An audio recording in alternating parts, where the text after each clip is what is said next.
this brother needs no introduction because, to be honest, it's hard to introduce somebody whose name changes every other day, okay? But he's reached such a high level of black excellence that as he continues ascending the ladder of greats, nobody can keep up. Let's welcome the one, the only, the chairman of Revolt, Mr. Can't Stop, Won't Stop, Mr. Combs! Sean Combs, also known as Diddy, is a truly influential name in the music industry. From his humble beginnings as a songwriter and rapper, Diddy's talent and ambition propelled him to astonishing heights of success, making him one of the most influential moguls in the business. I'm like any audience member that's out there that had that dream to be somebody and wanting to make this culture a career. What followed was a fall like nothing else. Allegations of the worst kind of crimes, a loss of respect in the masses. Combs' story is one of complexity and chaos. Diddy has consistently pushed boundaries and redefined industry standards. There's so many people that I want to thank, but most importantly, I want to thank music. I fell in love with music around the age of 5. Music at times became my best friend when no one else was there. And later down the road, music even saved my life. His journey in the music world has been extremely diverse. Not content with just being a songwriter and rapper, he took on the role of a talent scout, discovering some of the industry's brightest stars.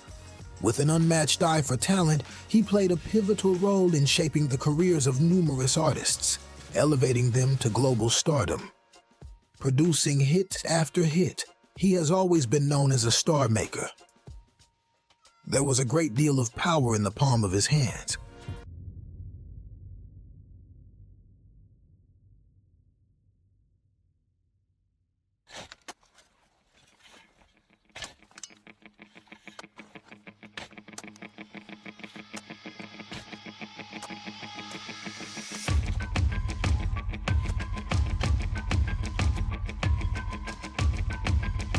Born on November 4th, 1969, in Harlem, New York, Sean John Combs became known by various names such as Puff Daddy, P. Diddy, Diddy, and Puffy. He was raised in Mount Vernon. His parents were Janice Smalls, a model and teacher's assistant, and Melvin Earl Combs, a U.S. Air Force veteran. Despite facing challenges during his upbringing, Diddy's early years instilled in him a strong work ethic that would eventually propel him to become one of hip-hop's most influential figures. Tragedy struck early in Diddy's life when his father passed away when he was just 2 years old. Melvin Combs unfortunately fell victim to a fatal shooting during a drug transaction after being mistaken for an informant. Though the details surrounding his father's death were not fully revealed to Diddy during his childhood, he gradually pieced together the puzzle. I don't have like a lot of memories of my father. They say, you can't miss something you never had. So that's only a little ways right, There's definitely been times as I've gotten older that I've missed my father. Diddy's career trajectory took shape as he ventured into the music industry, starting as a party promoter, background dancer, and label intern. However, his talent and determination propelled him to take on various roles, including talent scout, label executive, producer, songwriter, and rapper. During the mid-90s, he emerged as one of hip-hop's prominent moguls, following in the footsteps of Russell Simmons, co-founder of Def Jam Records. Diddy's empire dominated the charts at the time, leaving a big impact on the future of rap music. If you ask a group of people what hustle is, you're probably going to get a lot of different answers. What I think is doing whatever you need to do to become successful. It takes focus, determination, and playing the game a little harder than everybody around you. Sean P. Diddy Combs is a hustler. As a matter of fact, he's what I call an extreme hustler. He's a producer, a performer, an actor. He has created a clothing empire, and he's also responsible for one of my favorite vodkas. In 1993, Diddy made his mark in the music industry by establishing his own production company, Bad Boy Entertainment. Collaborating with both rising and established talents in rap, hip-hop and R&B, such as Mariah Carey, Boyz II Men, Lil' Kim, Aretha Franklin, Mary J. Blige, Faith Evans, and Biggie Smalls. Combs showcased his keen eye for talent and instinct for producing hit records. His contributions earned him the prestigious title of ASCAP Songwriter of the Year in 1996. It's an honor. I was here last year. I had a great time. Yeah? I'm glad they invited me back. Yeah. What's your favorite thing here about MTV? What is it about the people tonight, the audience, the show? What's hot about it? It's like the categories and the way they pick the winners is so different. It's so on the edge. It's more entertaining, more of an entertaining award show. Not content with only producing and remixing tracks for other artists, Diddy decided to venture into his own solo career in 1997. He released his debut single, Can't Nobody Hold Me Down, which soared to the top of the US charts, holding the #1 position for almost 2 months. On the hot track, melt like it's hot wax. Put it out, all the stores, bet you can shop that. Leave a nigga with a hot hat, frontin' like bad boy ain't got tracks. Nigga, stop that. There's no guy slicker than this young fly nigga. Nickel 9 liquor, floss you die quicker. Did fed time, out of town pie flipper. Turn Chris Styles to a crooked eye slipper. Everybody wanna be fast, see the cash. Fuck around they weak staff, get a heat rash. Anything in bad boy way we smash. 100 G stash, push a bulletproof each class. This marked the beginning of a tremendously successful journey for Diddy as a solo artist. By this time, Bad Boy Entertainment had earned a staggering $100 million in record sales and secured a lucrative multi-million-dollar management deal with Arista Records. Tragedy struck in 1997 when Combs' close friend and collaborator Biggie Smalls was tragically murdered. In response, Combs paid homage to the late artist by recording the tribute song, I'll Be Missing You. Seems like yesterday we used to rock the show. I laced the track, you locked the flow. So far from hanging on the block for dough. Notorious, they got to know that life ain't always what it seemed to be. Words can't express what you mean to me. Even though you're gone, we still a team. Through your family, I'll fulfill your dreams. In the future, can't wait to see if you open up the gates for me. Reminisce sometime. The night they took my friend. Try to black it out, but it plays again. The track soared to the top of the Billboard singles chart, reigning supreme for an impressive 11 weeks. This heartfelt tribute also served as the launching pad for Combs' first solo album, titled No Way Out, 1997, which achieved platinum status. The album solidified its position as a commercial success, becoming the third best-selling LP of the year. It's All About the Benjamins and Been Around the World reached #2. Wanna be ballers, shot callers, brawlers, who be dipping in the bins with the spoilers. On the low from the Jake and the Taurus, trying to get my hands on some grants like Horace. Yeah, living the raw deal, 3-course meal, spaghetti, fettuccine, and veal. But still, everything's real in the field, and what you can't have now, leave when you will. But don't knock me for trying. The album also saw widespread critical success, with Puff Daddy being nominated for 5 awards at the 40th Grammy Awards, winning the Grammy Award for Best Rap Album. It remains his best-selling album, with over 7 million copies shipped in the United States, and it's still considered a classic hip-hop album.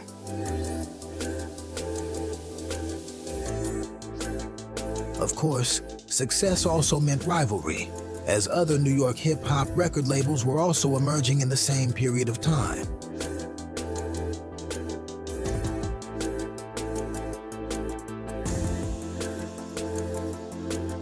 In the early 90s, the genre experienced a shift with the rise of G-Funk, represented by Dr. Dre's iconic album, The Chronic, in 1993. The release not only introduced the world to Snoop Dogg, but also brought immense success to Death Row Records, the label behind the album. This period witnessed the commercial dominance of Dre, Snoop, and the signing of Tupac Shakur. Meanwhile, New York City's hip-hop scene remained vibrant and impactful. boasting acts such as the Wu-Tang Clan, Nas, and a tribe called Quest, whose landmark albums continued to shape the genre's landscape. However, the likes of Dre, Snoop, and Tupac enjoyed omnipresence on MTV and achieved unparalleled commercial success. Snoop's debut album, Doggy Style, made history as the fastest-selling hip-hop album at the time, with over 800,000 copies sold in its first week. The album's singles, including Who Am I, What's My Name, and Gin and Juice, saw to the top of the charts and enjoyed significant radio airplay.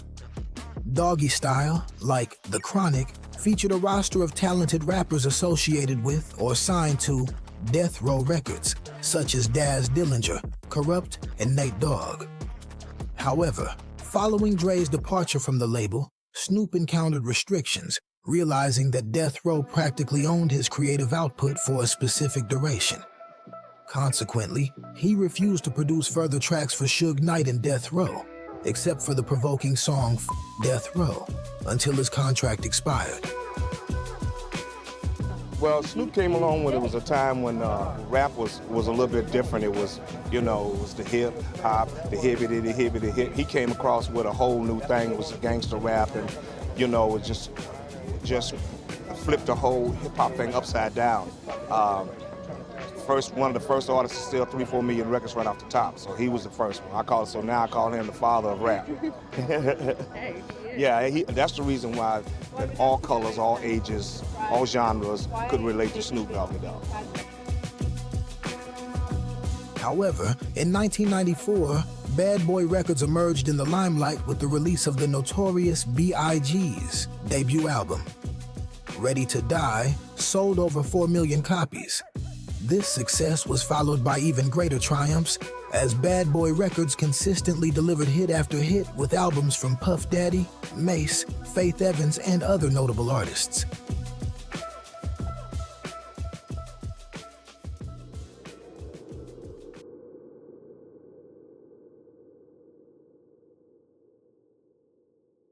The West Coast versus East Coast feud is a legendary rivalry that has defined the landscape of hip-hop for decades. Rooted in the 1990s, this intense conflict pitted prominent rap artists from both coasts against each other, igniting a battle for supremacy, lyrical dominance, and cultural influence. With iconic figures such as Tupac Shakur representing the West Coast and the notorious B.I.G. leading the charge for the East Coast, tensions escalated to a level that transcended music, encompassing personal rivalries, tragic losses, and a clash of distinct artistic styles. There was a downside to Bad Boy's rise as it sparked the notorious East Coast versus West Coast feud, which is believed by some to have played a role in the tragic deaths of Tupac Shakur and the notorious B.I.G. This feud, which captivated the hip-hop culture of the 1990s, was a mix of violence and sheer horror, leaving behind the loss of two immensely influential rappers.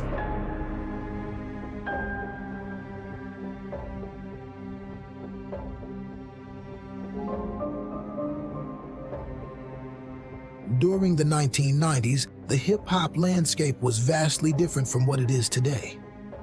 The rivalry primarily revolved around two record labels, Death Row Records on the West Coast and Bad Boy Entertainment on the East Coast. Each label boasted its own roster of stars, with Tupac signed to Death Row and Biggie signed to Bad Boy. These artists dominated the rap charts along with their associates such as Snoop Dogg, Dr. Dre, Suge Knight, Lil' Kim, Faith Evans, and Diddy. They achieved unprecedented record sales, with their feud ironically fueling their commercial success.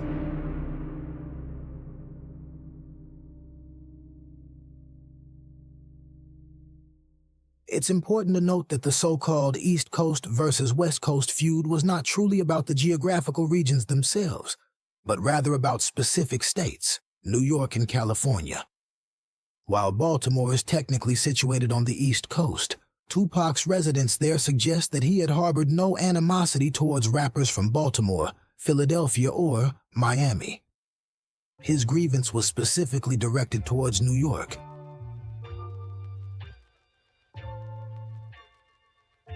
Interestingly, the regional feud had its roots in the friendship between Tupac and Biggie, who were two of the biggest rap stars in the United States, alongside being close friends. Tupac, who was born in New York, held no initial animosity towards the city. However, a single incident changed everything. Yeah, I like to think I'm rebel. I'm revolutionary. I like to think I like to bring change. From his teenage years, Biggie began rapping to entertain the people in his neighborhood. He had no serious intentions of pursuing a music career, but his tape somehow made its way to The Source magazine, who was so impressed by it that they featured him in their unsigned hype column in March of 1992. This exposure led to Biggie being approached to collaborate with other unsigned rappers. P. Diddy, who was then working as an A&R executive and producer for Uptown Records, heard about Biggie's recording and arranged a record deal for him. However, P. Diddy left Uptown soon after, due to a falling out with his boss, Andre Harrell. He went on to establish his own label, Bad Boy Records, and by mid-1992, Biggie had joined him. Before Biggie had the chance to release anything under Bad Boy, Uptown Records released some of his music that he had recorded during his brief time with the label. One notable release was a remix of Mary J. Blige's Real Love in August 1992, which featured a guest verse from Biggie. In June 1993, Uptown Records released Biggie's first solo single, Party and Bullshit.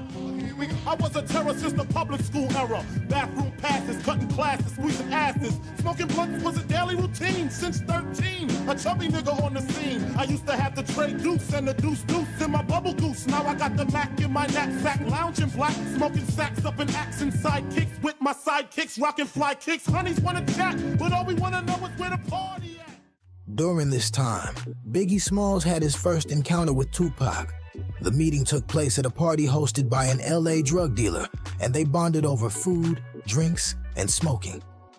Tupac, who was already an established artist, became a mentor to Biggie, and at one point, Biggie asked if Tupac would become his manager.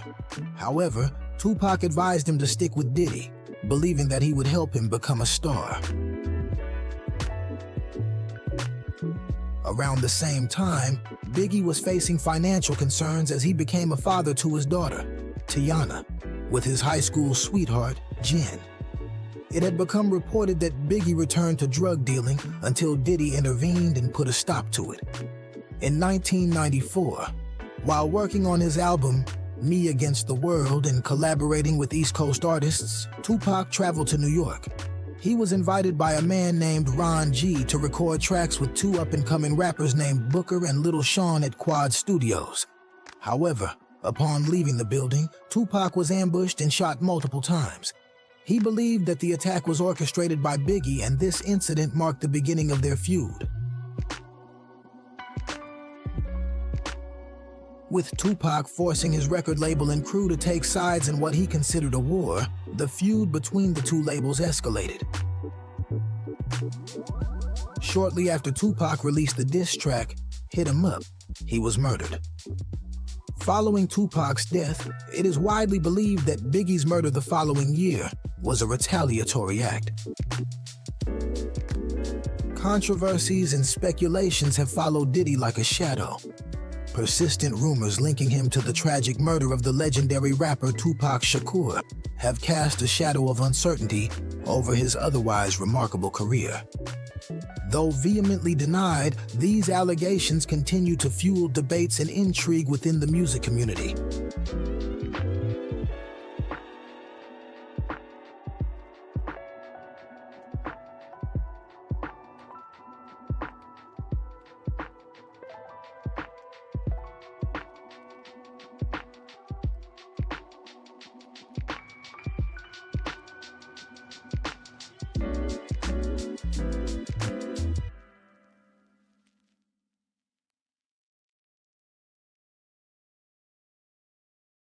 In 1999, Diddy released the albums Forever. The Saga Continues, and Press Play, all of which achieved great commercial success. Diddy, welcome to London. Thank you. You're not here for very long. I realise it's a very brief little trip to our capital, isn't it, at the moment? A couple of hours just to come speak to you on the way home. What can you do in a couple of hours in London? Have you got your plan worked out, where you're going to go and what you're going to do? Yeah, I mean, I had a couple of interviews, had to come speak to you, which was very important, and we're having a celebration, you know, for my album. I'm going #1 in the United States, having a celebration out here somewhere at an undisclosed location, and then right at the end of the night, I'm gonna just go jump on the jet and go back to New York. Single #2 off the album is going to be the one with Christina Aguilera. Yes. I mean, you work with some fine people you mentioned before, but Christina Aguilera, very jealous. You know, Christina, she definitely has one of the greatest voices, you know, in music right now. What you thinking about when you got me waiting patiently? Usually, I don't have to wait for nobody.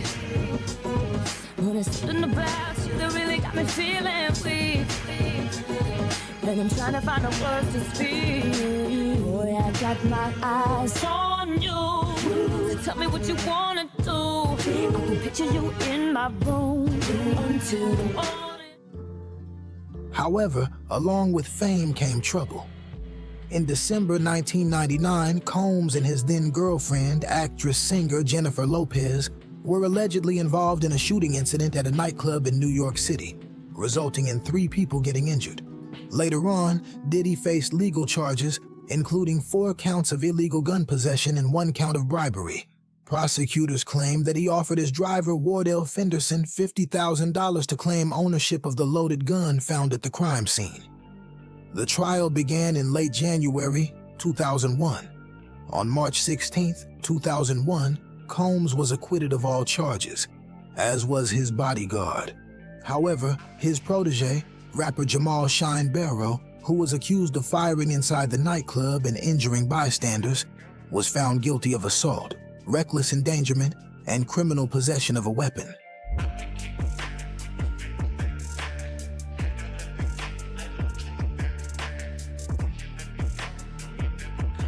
In addition to his success in music, Combs had established himself as an actor and executive producer in the film and television industry. Yeah, it's an Oliver Stone movie that's gonna be on Warner Brothers. And I'm not totally sure if I'm doing it. Everybody's just rushing so quick with it, but it's a movie about football, the Oliver Stone way.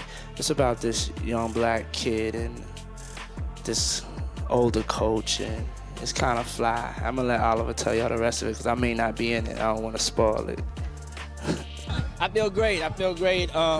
I'm like kind of speechless in the sense of, you know, we just won for Undefeated documentary, best documentary, and I'm just here. I want to hurry up, get in there and have a drink and celebrate. I didn't really expect to hear it to win because I never expect an award shows to actually hear it. So hearing it, I was in shock for a second. I didn't know really what to do, but you know, I just yelled and screamed, and I'm happy. Yes. Yes. Favorite memories? Man, I think that the Vanity Fair table coffee top books kind of say it all. If you really go and it's hard to explain. Like that's the best way. When people ask me about it, I say, you know, get one of the coffee table books, and the intimacy of this party, the exclusivity, and it's true old Hollywood done in a contemporary style. He has appeared in numerous films and partnered on TV series like Making the Band 2. He has also executive produced acclaimed documentaries such as Undefeated and Mandela, Long Walk to Freedom.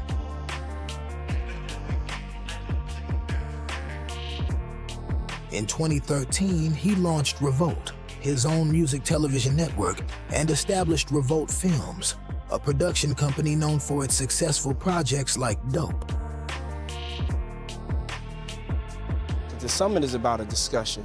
You know, we wanted to elevate it and open up the conversation to be more than just about music, to be about our culture. As big as the industry is, like, we don't really come together. Like, we have the Google conferences and we have the, the different conferences around the world, but we don't have conferences for hip hop and the business of hip hop and the culture. And so this is here to fill that void. And to be able to bring it here, start it in Brooklyn, then go to Atlanta, and then go to LA.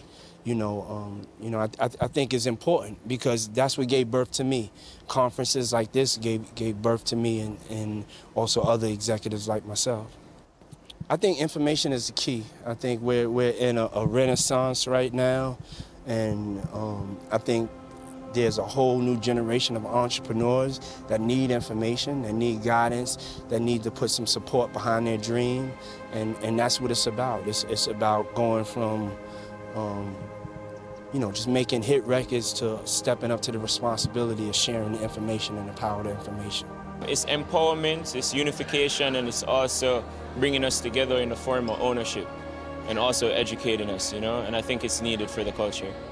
Well, first of all, revolt is what I love about the word revolt is that it's really about being a disruptor, and I'm a disruptor. So, of course, first of all, anything that Diddy does, I want to be a part of it. Second of all, I remember attending the first Revolt conference in Miami, and what I really love is that it's not one of those boring conferences or a boring summit where you sit around and listen to that you really don't care about. On top of that, the Dream in Black campaign that I've seen from AT&T, organically really integrating our culture into what matters to us is just amazing. So when they invited me, I had to come.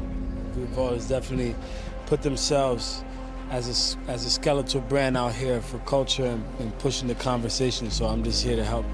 Yeah, because I think we need to remind ourselves that we have platforms that actually celebrate what we're doing out here in our own time. A lot of times, whether you're an influencer, artist, or visionary, we're just creating, we're posting on Instagram, we're showing all we have, but events like this kind of give us a platform where we can all be together and kind of talk about what we're doing. So I think we're organically creating culture, and Revolt and AT&T are able to help us curate that. Throughout the years, Combs also demonstrated his commitment to making a positive impact on society. He founded Daddy's House Social Programs, an organization dedicated to assisting inner-city youth through initiatives such as tutoring, life skill classes, and an annual summer camp. Additionally, he joined forces with Jay-Z to pledge $1 million for the support of Hurricane Katrina victims in 2005, while also donating clothing from his Sean John line to those affected.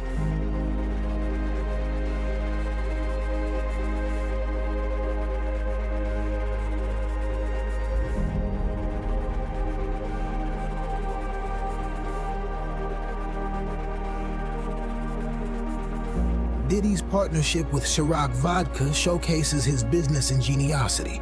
In 2007, he entered into a 50/50th partnership with Diageo, the parent company of Ciroc, and turned it into a massively successful brand. Within a year, the brand's production skyrocketed from a few thousand bottles to 2 million cases. I think it's no puzzle that I have and a couple of my other counterparts have affected this industry, whether it was our support of Cristal and them not appreciating us, which you shouldn't really drink Cristal anymore, it doesn't really taste good. Drink Ciroc. Oh! Just trying to tell you, if you're wondering, drink Ciroc, it tastes better. Especially, I'm gonna tell you about I have a drink called the Diddy. It's the best-selling drink in my Justin's restaurants. And it's made by Ciroc vodka, and mixed with lemonade, pineapple, and cranberry juice. And you mix that up with a little bit of sour mix, and trust me, you'll be all right, but drink responsibly. But, we have affected from the Pastor Cavassier record with the sales on that going up over 30% during a time when that category was going down to what we were able to do with Cristal, to even now with the impact we've been able to have on tequila. This is an organic progression. It just took me time to find something that I believed in, but I wouldn't say that I'm going to market it to African Americans. I'm not going to market it to rappers or hip hop listeners. I'm going to, anybody that wants something better, You know, anybody that's out there in the lifestyle, drinking responsibly, and they're looking for something better, this is going to be their drink of choice. I think that would be too easy for me to do. I'm really coming to do things better every time I do things and revolutionize the game.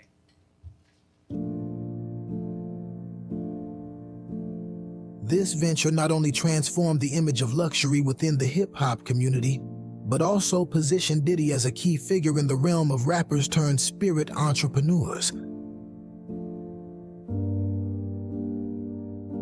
Yeah, I think that one of the things when we hear this concept of artist celebration, the artist celebration is in the details. If you come to any of my function, it's about the details. It's about the right lighting, the right music, the right ambiance, the right people. And I think that the industry has tackled drunk driving and not driving drunk. I think it's a bigger platform that we're going to talk about, which is drinking responsibly.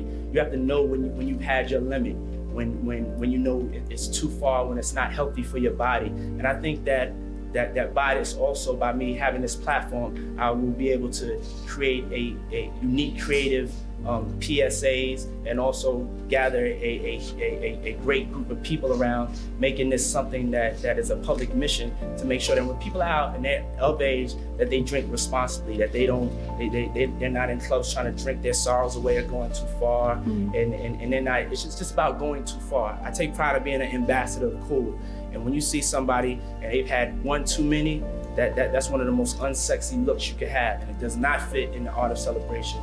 We will not have that at Ciroc. This is a very exciting time. I'm from Harlem and Mount Vernon, New York. And, to grow up in those neighborhoods, we always saw Times Square as something that was so overwhelming. And to now be able to take over Times Square, as a New York boy, I'm just proud and happy to be here. This is truly a humbling experience. The whole campaign is about step into the circle. It's about the inner circle. So when I talk about this circle, I talk about my inner circle of friends. We about to do it. I love my friends and I love y'all. Let's go.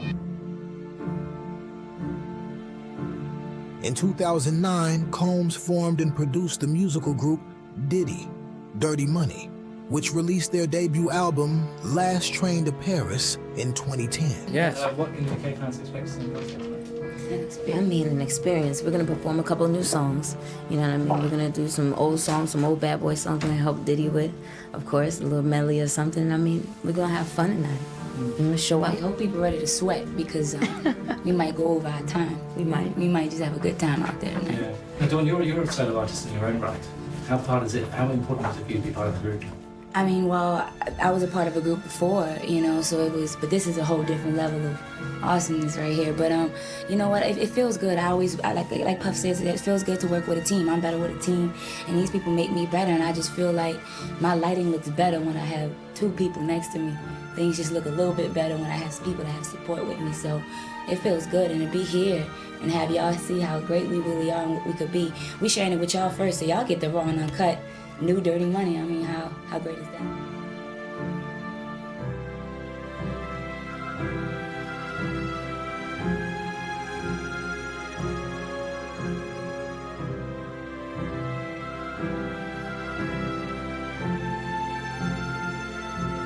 While many of his friends ventured into the clothing industry, Diddy distinguished himself by infusing his brand with elements of luxury and grandeur.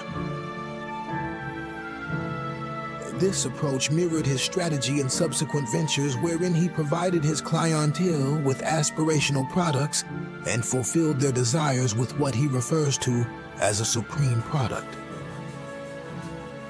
Hey everybody. Hello. How y'all doing? Welcome to Macy's. This has been a partnership of over 13 years that is constantly and still evolving in a positive direction.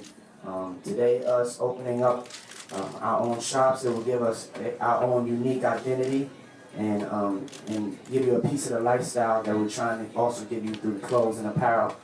This is the first of many shops that we hope to open in the 400 doors that we're in with Macy's. And I just look forward to the future. Just get the big one. Go. There you go. Thank you. All right, come on in, everybody. Come on in, everybody. Come look around.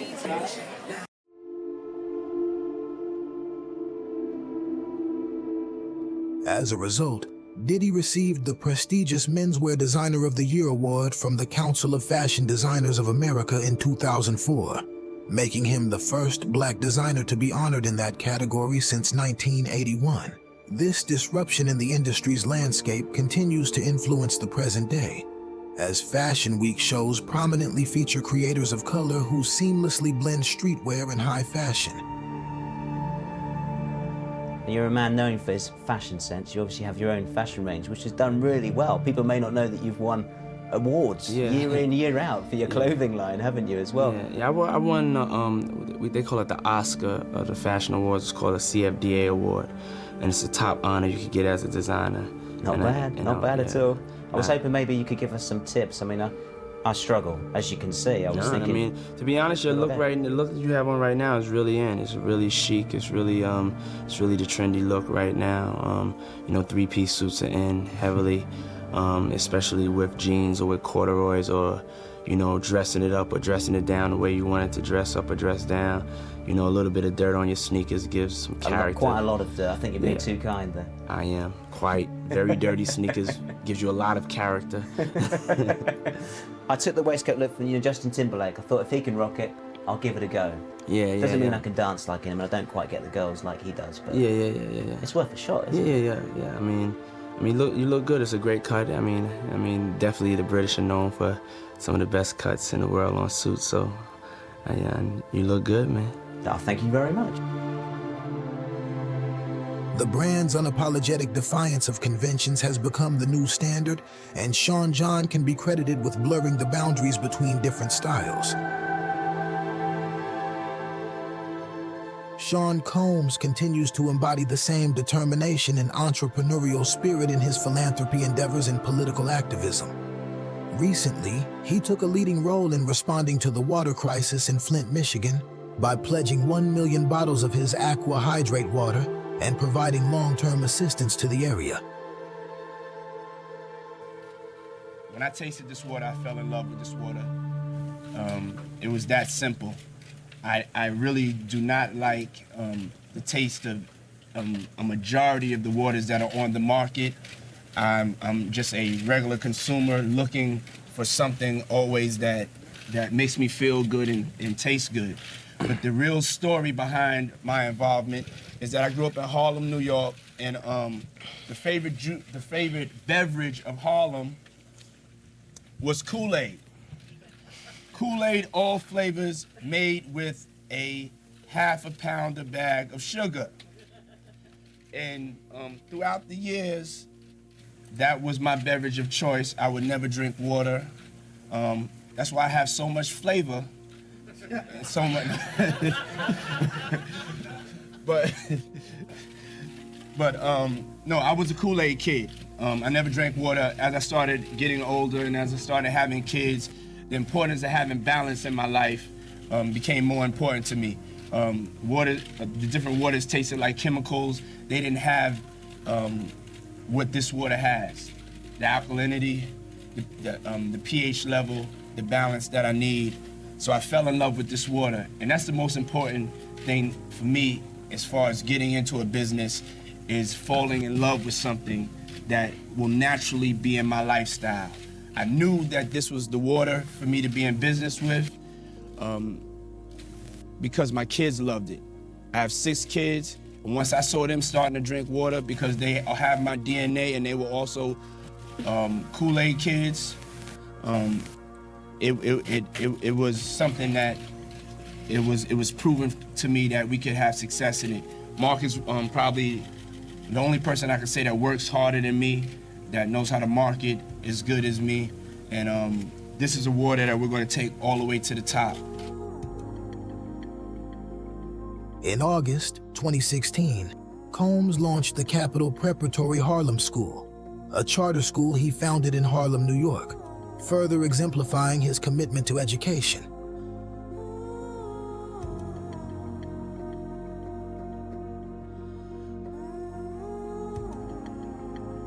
Undoubtedly, Diddy is an influential mogul who has left an undeniable mark on the music industry, particularly in hip-hop. But it was not to last. In the same year, a video was released. The video appears to show Combs assaulting his former girlfriend, Cassandra Ventura, in a Los Angeles hotel hallway. I was up. I mean, I hit rock bottom. But I make no excuses. My behavior on that video is inexcusable. I take full responsibility for my actions in that video. Now, Combs shared that video on social media this morning. He's reacting to this 2016 video that came to light on Friday, showing him punching and kicking his longtime girlfriend and protege, Cassie Ventura, in a hallway of this hotel. Since this incident, many allegations have risen, claiming Combs had been involved in the sex trafficking industry, alongside sexual assault. Music producer Rodney Jones filed a similar suit to Cassie's, alleging Combs abused him over a year-long period while he lived on Combs' property as a collaborator. The suit did not come to fruition, but it did act as a spotlight on Combs' potential misdoings. Further claims came from plaintiff April Lampros regarding Combs' alleged sexual assault between 1995 and 2001. Similar claims were also provided by former model Crystal McKinney, who claimed the rapper drugged and sexually assaulted her in 2003. Combs' response to the onslaught of further allegations have remained as such. Let me be absolutely clear. I did not do any of the awful things being alleged. I will fight for my name, my family, and for the truth.